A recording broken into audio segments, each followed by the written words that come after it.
asalaamaaleykum mbokk internet yi asalaamaaleykum mbokk internet yi nga xamante ne yéen a safoo seen site bi Khass TV gannaaw ba ma leen nuyoo di leen ziar leen jox seen wàcc waaye ñëwati naa ak yéen seen émission bi di ñëpp ci biir comme ni ma ko yàgg di waxee rek nee naa leen ñëpp ci biir nag ñëpp a ci bokk waaye ñi ci gën a yittewoo mooy personne handicapé yi surtout ñi nga xamante ne ay duñu ay handicapé ay handicapable lañu ndax ku ci ne naa la fekk fi ngay liggéeyee jàkkaarloo ak yow jox la sama micro ñu fas yéene waxtaan ndax ñeneen ñi nga xamante ne bëgg nañu mel ni yow daal di roy ci yow tey nag maa ngi fii si Colobane maison des handicapés seet si handicapés yi ñëw fas yéene si waxtaan ki nga xamante ne mooy Moussa Touradji lépp ci biir émission bi fii lay xewee Khass TV ngeen déglu ay kàddoom xam naa dina leen intéressé Moussa ñu ngi lay nuyu. asalaamaaleykum wa rahmatulahi taala wa barakatu soxna Aïssatou ñu ngi lay fay gën ci kii moom muy wax asalaamaaleykum wa rahmatulahi taala wa barakatu. maaleykum salaam wa rahmatulah taala wa barakaatu waa Khass TV moo la seet si tey ci émission ñëpp ci biir comme ni ma koy defee comme d'habitude semaine bu jot damay indi benn numéro ndax nee naa leen damay wane li nga xamante ne mooy capacité yi bu ko defee sénégalais yi ñuy seetaan xam ñun du tàllal loxo rek la handicapé yi mën ku ci ne ak bërëb bi nga mënee tey nag ñu ngi fii nga xamante ne mooy Colobane fi ngeen nekk nii ñu leen yéen sax gars yi dañ leen tàmm di woowee naan handicapé ADE yi noonu lañ leen di woowee ñu bëggoon xam bërëb liggéeykaay bi ngeen nekk lan ngeen fii liggéey ak naka lañ def ba recruter leen fii. jërëjëf soxna Aïssatou bu ñu nuyuwaatlee mbokku auditeurs yi ak mbokku téléspectateurs yi di wax ni ñun ñu ngi ci fii ci agence de l'informatique de l'État nekk direction de la solidarité numérique bu centre de solidarité des handicapés au travail mu nekk centre bu ñu créé depuis 2009 te booba léegi ñun ñu nekk ci ak sunu ay moroom sunu ay rakk sunu ay mag nekk au nombre de 10 handicapés ci centre bi xëy na sax mun def genèse bu centre bi wax ni c'est peut-être depuis 2009 que sur bu ñu nga ko gisoon centre bi nekk à Besançon foofu mun dam particularité wu ay handicapés ñoo fa doon liggéey mais beneen particularité bi nga xamante ni fii centre bi moom la am c'est que majorité bi presque c'est des handicapés mais ñoom ñëpp ils travaillent dans le secteur informatique te boo nee ek informatique Sénégal munoo wax lenn lu dul nga jàpp ci le bras séculier bi nga xamante ni Cheikh Bakhoum moo ko dirigé muy l'agence de l'informatique de l'État. Autre particularité parce que toujours loolu des handicapés de tout genre parce que amoon nañ ci ay albinos ay moteurs et autres même on a sax des stagiaires yi nga xamante ni c'est des sourds-muets donc mu nekk un centre bu nga xamante ni c'est une première en Afrique ñu bëggoon nag vraiment li centre bi di doxal parce que loolu sax xëy na ci biir émission bi daañu ci mën dugg mu nekk centre de ressources bu nga xamante ni dafay englober la sous-région beneen particularité bi c'est que ñun une fois que dañuy récupérer ay machines de l'extérieur ak les partenaires mais aussi brèche la bu nga mën a ubbi pour les sociétés sénégalaises africaines yi nga xamante ni dañu am seen ay machines yu nekk de seconde main ñu koy indil bu yàqoo parce que yàqu-yàqu boobu mooy tax ñun bu ñu ko jëlee dañ koy defaraat reconditionner machine bi pour jox ko yeneen xale yi donc mooy ci sa njëlbéenu wax ñun ay handicapable lañu parce que l'effort bi ñuy participer ci gouvernement bi ci xale yi ci société civile bi mais surtout ci côté éducation ñun loolu mooy sunu sas parce que sas bi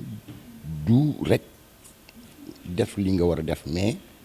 indi sa contribution ci développement réew mi parce que boo nee numérique fracture numérique la ñuy wax léegi ñu ngi ci ville intelligente loolu moom mooy ñun dañu jóge benn palier di dem ci beneen palier autre beneen sas centre des handicapés du travail bu direction de la solidarité numérique bi nekk ci biir ADIE moom mooy ñun dañuy traiter tout ce qui est déchets électriques et électroniques moom mooy wax des 3E loolu nag dafa fas sax yéene ànd ak li nga xamante ni ñu ngi ci benn projet bi nga xamante ni 45 régions du Sénégal ñun moom la ñuy defal moom la ñuy wax le projet Smart Sénégal bi nga xamante ni le président de la République moom moo ko initié pour d'ici 2024 loolu aussi dafa am beneen jàngat bu muy indi nit fu waay mën a ne ci Sénégal benn ngi nii ci biti xam naa ne sax après di ngeen ko gis moom la ñuy wax maison du citoyen boo nee 45 régions du Sénégal xam nga wër na Sénégal yëpp presque mi ngi waaj a pare te loolu dafay nekk ki nga xamante ni moom ci cëggalu bu góyam tey ki juddoo Ndar bëgg ut di liggéeyee Ndakaar war fay ut këy extrait de naissance bu duggee ci maison bi dañ ko koy defal ci en 48 heures maximum. Donc c'est permis de construire yaa ngi fi pour ñuy tabax. Donc loolu dafa laal Sénégal yëpp xëy na sax ci biir seetlu yéen a ngi seen ni caméra yi bare nag léegi ci réew mi ci Sénégal kooku tamit projet bi ci loolu la ëmbaale. projet bi tamit dafa démarrer ba ci te loolu yëpp handicapé yi am nañ ci part de responsabilité bi nga xamante ni ñu ngi ciy def seen waar ci projet bu ci ne smart territoire mi ngi ci smart wifi maa ngi si bu ngeen gisee sax ci lu yàggul dara ñu ngi commencé di wan nit ñi ni bu ngeen duggee ci yenn espace public yi yéen ngeen bind connecté normalement loolu yëpp handicapé yi ñoo ci dugal seen loxo pour wan la rek ni at mu jot dinañ teg jéego yu bees mais xëy na ñu mel ni yow ñoom rek ñoo ñuy mën a wane mais li nga xamante ni le Sénégal mi ngi koy vivre au quotidien. yéen soo seetloo dañ leen war a wane yéen ñi war a wane di leen fësal ci ngeen bokk parce que soo fii ci Sénégal moo fi njëkk am maison bi en plus porte ouverte la pour ñeneen ñi parce que ñu ngi doon wax yeneen bërëb liggéeykaay yu bari handicapé ñu ngi leen fay jël mais yaakaar naa ne fii la njëkkee te fii dañ ko war di wax chaque jour di ko fësal ak yeneen yi ci yokkute leneen li nga xamante ne tamit mooy maanaam comme liggéey bi ngeen def fii yaa ngi ciy wax sànq naan suumee moom lan la mën a liggéey ci li nga xamante ne mooy li ngeen def fii. waaw fii dafa am spécialité yëpp. am na maintenance am na réseau am na lépp donc ci nga xamante ni journée yi bu ñu fi ñëwee ñun dañu am ay logiciels yu nga xamante ni moom la ñu leen di jàngale. parce que ci dañuy def sax ay sessions de formation parce que session de formation pour les couches vulnérables te boo nee couche vulnérable da nga jël jigéen jël handicapé jël ñeneen ñi nga xamante ni seen loxo jotul seen gannaaw mais ñun ñàkk jot loxo gannaaw boobu tax ñun ñu leen di jox loxo pour que ñoom ëllëg ñu indi seen contribution ak seen participation ci société bi journée yi bu ñu ñëwee dañ leen jàngal wan machine nu muy demee buñ ko xoolee ba pare ñu jàngal leen logiciel li ciy dem bu loolu weesee aussi ñu xool ñoom nan lañ koy mën a réparer ba nga xamante ni bu génnee ci loxo boobu dafay nekkaat machine bu nga xamante ni lu ñuy mën a réutiliser waat la pour une seconde. suumee am na ñu fi jot a jaar def formation boobu. am na soo ko fi nekk problème mu Covid bi moo tax sax ñu téye ko parce que xam nga parents yi dañuy xaw a un peu réticent ci yenn kii yi mais vraiment toutes les garanties sont offertes pour que ku fi dugg si rek ba génn di nga ci am xam-xam. bëgg naa tamit ñu wax formation boobu naka lay demee comme tey jii xam na am na ñoo xam ne ñu ngi lay dégg di la seetaan fii si Khass TV bëgg nañ yor nañ seen ay doom ñu nekk ay suumee wala beneen façon handicap te war leen indi fii comme li nga wax def formation bi nan la ñuy def ba yegg si fii. waaw fii première xeex bi moom mooy. ñun duñu nëbb benn handicap parce que nous on est fiers de ce que nous sommes loolu dafay tax ba bu fekkee yow bëgg nga formation wala bëgg nga am xam-xam ci loolu da ngay bindu xëy na léeg-léeg daañu ci def ci plateforme yi mais quelquefois dañuy bëgg nit ki ñëw comme ça ñu xam type d'handicap am bu ñëwee ñu defal ko entretien ñu bind am nañu ko chargé wu ci exclusivement ci couche vulnérable yi moom la ñuy wax madame Astou Wan Tall donc tout ce qui est couche vulnérable ak ñoom suma rek ñoom ñoo yor couche boobu da ngay bindu bu ñu nekkee au nombre benn nombre comme ni ONFP di def rek bu ñu nekkee 20 bala 40 ñoom bu ñu dañ leen di organiser benn 1 mois 2 à 3 mois former leen avec attestation de diplôme bu nga xam te ne addi ci boppam moom moo koy garantir parce que le directeur général ci boppam dafay bëgg yeneen type d'handicapé yi ñu fiy ñëw pour gis l'exemple que nous faisons. loolu daf koy neex. waaw parce que ci loolu rek lañ nekk parce que première mesure bi ñuy jëkk a jël mënul ñu def dara sans les personnes handicapées kooku moom mooy suñu premier taxawaay beneen taxawaay bi nag xëy na dafay nekk taxawaay leneen mais premier taxawaay bi moom tout ce que nous faisons c'est avec les personnes en situation de handicap. en tout cas maa ngi jaajëfal Cheikh Bakhoum bu baax a baax di ko wax chapeau parce que man kontaan naa si moom mais bërëbu liggéeykaay souvent day am ay jafe-jafe te gis ku ne xam ne déplacement handicapé dafa metti ma bëggoon nga wax ñu conditions yi nga xamante ne moo ngeen dund fii ndax stable na wala nu mu fa demee noonu daal parce que tamit il faut que sénégalais yi seetaan di xam bu ko defee keneen koo xam ne mu ngi bëgg a roy Cheikh Bakhoum xam fu muy teg tànkam. waaw xam nga dañu ni gor dëgg dafay am ci lu muy góor ñun nous sommes bien nantis macha allah parce que nous sommes des fonctionnaires. boo nee fonctionnaire moom mooy da nga garantir emploi bi. Et loolu c'est le lieu ici vraiment de préciser et de repréciser, dire aux autres directeurs de société, aux autres ministres, application bi loi d'orientation bi wax ni il faut prendre que nous faisons partie de 15% de la population, que chaque dirigeant puisse prendre 15% de la population la preuve yow mi ani émission bi tu es une personne en situation de handicap donc yow fa nga ne sa directeur mi ngi liggéey bi fii noonu ñuy ñaan ci yeneen pàcc nga xamante ni nit dana fa war a mën a am xëy mu def loolu xëy na 15 doy tuuti na mais bu ñu amee 15 it moo ñuy tane parce que c'est pour vraiment diversifier choix yi diversifier métier bi diversifier profession yi pour que handicapé yi nekk fépp am nañ ci ay avocat am nañ ci ay greffier am nañ ci ay informaticien tey am na ci ñu nga xamante ni yeneen type de liggéey pourquoi pas demain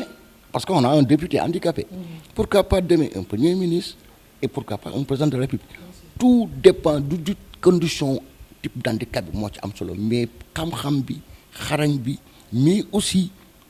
engagement dafa war a nekk xale yi bu ñu leen nëbb ci kër yi nañ leen génne l'handicap n'est pas une honte du nit moo koy teg boppam yàlla la bu la ko yàlla defee da ngay sukkandiku ci ni man kat du désavantage mais avantage ci man bu nga xamante ni war naa mën a mën jëmmal sama bopp ba keneen ki may jàkkaar lool sama handicap sax dootu ko gis mais moom ci boppam moom may xeexal man li ma bëgg yooyu mooy message fort yi nga xamante ni ñun vraiment ici au niveau de la DE ñun on n'a pas ce problème la preuve suñu accessibilité la ñuy jëkk xool accessibilité bari na façon bu doon sago nit ku sago ku ci ne da ngay am sa daamar gooy dawal sa bopp ñëw mais gannaaw ndar xëyul sotti benn fan on nous a mis des facilités pour que loolu yëpp mën a antu suñu espace de travail c'est adapté parce que problème la bu nga xamante ni les gens ne le savent pas di nga jël handicapé mais espace de travail du adéquat ak li mu mën bu ko defee kooku dafay ñëw ko wàcc kër dem di xoolee mais su fekkee tu as bien aménagé son espace de travail vous avez vu bi ngeen di dugg si bi ba di ngeen di excès tout est accessible ku fi yor chaise roulante sax boo dee raam sax bu la neexee nga ñëw ndax tout est accessible noonu aménagement boobu ci espace de travail bi moom moo ñëw ba ci suñu lieu de travail dañ koy sant yàlla nag parce que aussi am na ñi nga xamante ne yor nañu yeneen ndomba tànk defuñu loolu mais gannaaw àddina dañu bëgg ku ci defal yaay jëf ku ne ñun ñu xam loolu dañ waaw day yokk ngóora ñu ngi ciy sant aussi suñu directeurs yi suñu kilifa yi en savoir monsieur Ismaïla Mbacké monsieur Cheikh Bam parce que loolu yëpp bu ko joxul woon it moom it ñun tamit loolu ab gàllankoor lay nekk ñun te duñ ci mën dara parce que Sénégal la ñu ne ñun ñëpp xamante nañu et on se connaît donc dafa am ay facilités yu nga xamante ni kii nekk ak handicapé bi du ko sax xoolee bëtu kii handicapé la mais daf koy xoole ni kii maag moom ñoo bokk liggéey bi te participation ci liggéey bi dafay tax moom mu avancé. li nga wax dëgg la am na solo mais man su fii sama kër la chaque jour dama fiy ñëw gis naa ay personnes valides yu fi nekk mais comme li ñuy naan discrimination bi ñuy wax fii gisuma ko fi dunduñu ko aussi. loolu moo li may wax rek au-delà même de la grande famille parce que de 8h à 16h boo koy dëkk ak nit bu doon juróom-benn weer la ay fan la. mu weesu nag li nga xamante ni ñu ngi jëm ci fukki at ak benn ci ren dañ naan nekk ak ay lafañ dara dàq ko man expérience boobu laa leen di wax ba environnement bi soo fi génnee fenn foo dem parce que suñu un de nos collègues nous l'a dit Fall neen dafa dugg ci car automatiquement gis handicapé bu dugg dafa jóg automatiquement parce que moom ci noonu la ñuy dundee ak ñun mën nañu yónnee bara nañu benke ñenke mais loolu yëpp dafa bokk ci cafaayu nekk une personne en situation de handicap ba ci sa kër léeg-léeg nga ni bëreet jóg sa doom jël békki bi jox la donc c'est des réflexes citoyens yu nga xamante nit ki war na ko am au-delà même ci ni ngay liggéeyee ci ni ngeen di demee parce que jottali ma lii dafay rafetal diggante daf koy gën a neexal te parce que ñun ay mbokk lañ. te jamono ji sax yaakaar naa nekk handicapé moo gën a neex parce que gars yi ñu ngi daw di xam ne handicapé ay jàmbaar lañ di leen wëri ndax internet bi ak télévision yi ñëpp ñu ngi leen di wër commencé leen jox ay émission parce que xam nañu aussi tam ci lañ bokk mais porte ouverte bi daal ci yéen la njëkkee macha allah tey ñu waxtaane tamit li nga xamante ne tey lu ci mel ni comme DG Dakar Dem Dikk Moussa Diop macha allah def liggéey bu rafet jël recruter handicapé yu bari yàlla def nag tey ñu tekki ndombal tànkam tey mu métti handicapé yëpp dinañu métti ndax yaakaar naa intérêt handicapé bu ne mooy intérêt moromam kon tey am nañu lu ñu métti trop mais nag war nañ ko delloo njukkal aussi. li may wax rek nee naa leen depuis l'indépendance c'est le premier directeur général à avoir recruté autant d'handicapés ci 6 ans bi fi nekk ñun xam nañ ci dara certes ñun c'est la présidence moo ñu jël nekk ADIE mais tolluwul noonu ci fukk mu nekkoon exemple mais bi Moussa Diop ñëwee def na ba ci 35 personnes en situation de handicap yu mu def ay CDI donc loolu maanaam garantir na aussi ay emploi c'est-à-dire que li may wax les institutions demeurent mais les hommes passent. Demain, l'histoire retiendra que c'est l'un des premiers directeurs depuis 1960 à avoir recruté autant de personnes en situation de handicap. Pourquoi pas d'autres défis nga xamante ni DG dañ ko jël relever défi bi ni ñun kat on va prendre 40 personnes ñii ni 200 ñii ni d'autres parce que du problématique gu handicap kese la mais wàññi jafe-jafe yi nga xamante ni nit ci boppam moom lay dund. tali bi gis nañ ñiy yalwaan neexu leen ku leen jëloon teg leen fenn ndax ministère yi on pouvait bien garantir certains postes maanaam bureau de courrier par exemple c'est vrai que dinaa ci mën a ñëw tuuti ci kanam parce que boo jëlee bureau de courrier bi nga xam ne dañ koy jox une personne en de situation maanaam personne valide handicapée daf lay wóor ni kii nekk dafa ak yeneen parce que du bureau de courrier rek am na yenn poste yu nga xamante ni une personne handicapée moom moo ko am li ñuy wax les emplois réservés mais dimension bi dafa war a joxe beneen affaire dañu nekk ci temps mbas indi handicap muy déplacement bu difficile. fa laa doon jëm nii sax ci Covid bi naka la ko handicapé yi dundee surtout yéen ñi nga xam ne da ngeen dem di ñëw. ñun dès les premiers moments yi ñun dañu confiné woon parce que dañu ni couche vulnérable la bu nga xam dañu ko war a protéger ñu toog loon suñu kër mais nous bu ñu toogee suñu kër dañuy liggéey parce que on travaille par télétravail li may wax ni ci sa wax nekk fi handicapé moo dàq lépp ci période bi ñu ne ndax ku ne fa nga toog sa biir kër ngay liggéey te liggéey bu am doon ba léegi may wax ak yow ñun on travaille par télétravail dañu ñëw en temps présentiel ni parce que dañ koy def mais tous les lundis que jëfee avec le projet SMART on travaille par télétravail et lii moo wax ni moo nekk ci ñëpp donc avantage boobu yëpp su fekkoon la personne handicapée kenn tàggatu ko woon ci loolu kon ñu ngi doog a xam ni projet bi ñuy commencé woon dem na fukki at kon tey ji njëriñ ñi mi ngi ci donc on a poussé les gens les élèves les enfants à manipuler l'outil informatique pour que ñu mën ko miin boobu nag boo ko deful doo ko xam boo ko ñamul doo xam gars yi ñu ngi doog a ñam télétravail que ni neex na c'est moins coûteux c'est plus rapide et ça permet au moins une certaine fluidité des rapports et des actions loolu daal nga xam te bëggoon nañ ko wax ci Covid bi di wax ni c'est une maladie qui existe ganu ñun amuñu doole mais yàlla mi ñuy dimbali ci mesure barrière yi ñuy def mesure barrière yooyu nag dafay pousser les gens que ñu am moins de rapports bien que c'est pas sociable toujours mais quand même pour l'efficacité du travail ñun loolu war nañu mën a jëmal kanam. loolu am na solo mais gis nañu tamit dañu jàppale ñi nga xam ne mooy artistes handicapés yi ñu génne 20 millions ba séddoo nañ ko sax ba pare mais est-ce que tamit jotul woon Sénégal waru woon dépasser ñu yem ci artistes handicapés rek parce que dañ ne handicapé rek la ak bu mu munti doon waruñu woon jël su yokk somme bi séddale ko handicapé moo xam kuy liggéey ak ku du liggéey est-ce que Sénégal aussi tollul woon foofu. waaw xam nga aussi li ñu naan bon je crois que Covid bi dafa indi d'autres réactions parce que ñëpp la bett dans le monde entier. Sénégal xëy na peut-être il a su relever le défi ndax bi action bi amee rek am nañu jóg spontanément jóg la preuve ñi am ñi détenir toute la carte d'égalité des chances ci aide yi am nañ ci xam naa ci critère boobu la gars yi basé wu aussi jox les artistes handicapés détentrices et non détentrices de la carte d'égalité des chances carte boobu mooy avantage bi lenn rek lañ ciy wax dafa war a nekk lu nga xamante ni luy continuer lay nokk mais aussi luy yokku comme à l'image de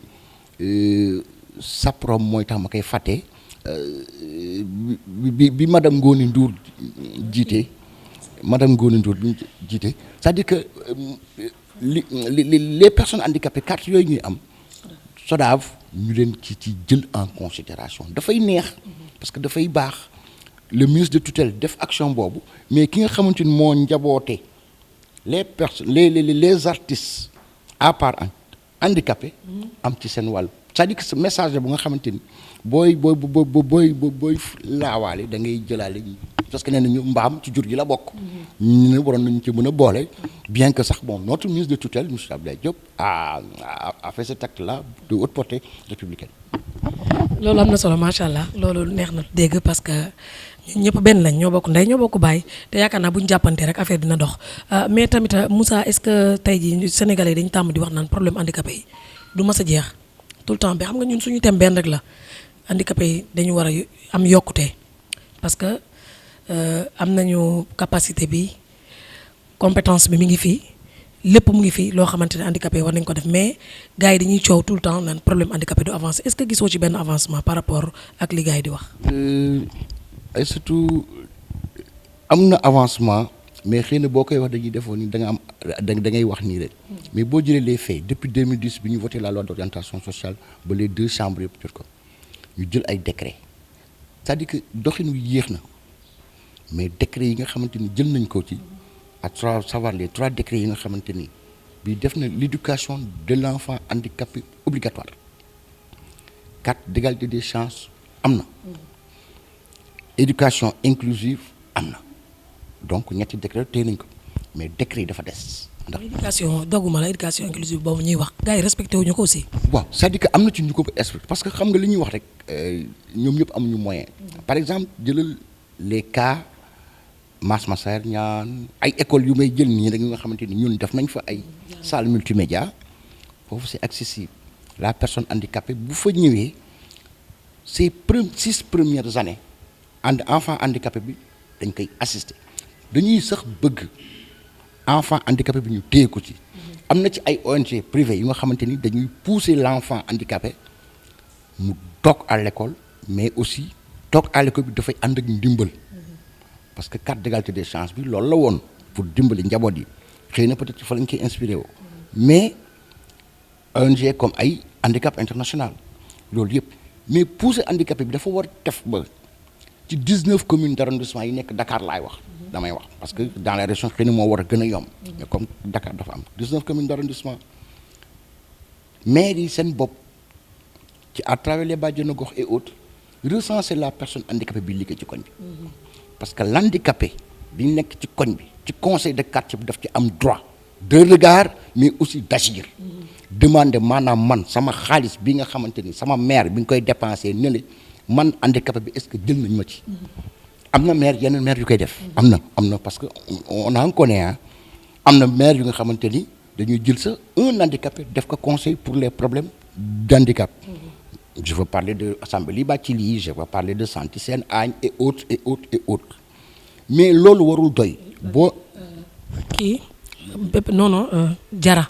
bu Pikine aussi c'est ça donc ñooñu ñëpp boo leen jëlee kooku bu xasee def travail préliminaire boobu su waree jàngi xale bi bu amul kayit mun nañ def les fêtes foraines wala ñu toppatool ko ba mu dem uti que certificat du juddu ndax xëy na déplacement handicapé wala papa handicapé dafa metti loolu yëpp bu xasee am xale bi dañ ko war a dugal école téye ko école pour son maintien à l'école ba mu def ces 6 premières années dafay tax moom au moins bagage ak li nga xamante ni le minimum xale bi dina ko am loolu nag bu weesoo parce que bërki dem rek ñu ngi dégg ñu naan la poliomyélite a été éradiquée au Sénégal et en Afrique mais kooku avantage moo lay wan ni donc handicap bi feebaru poliomyélite bi taxaw na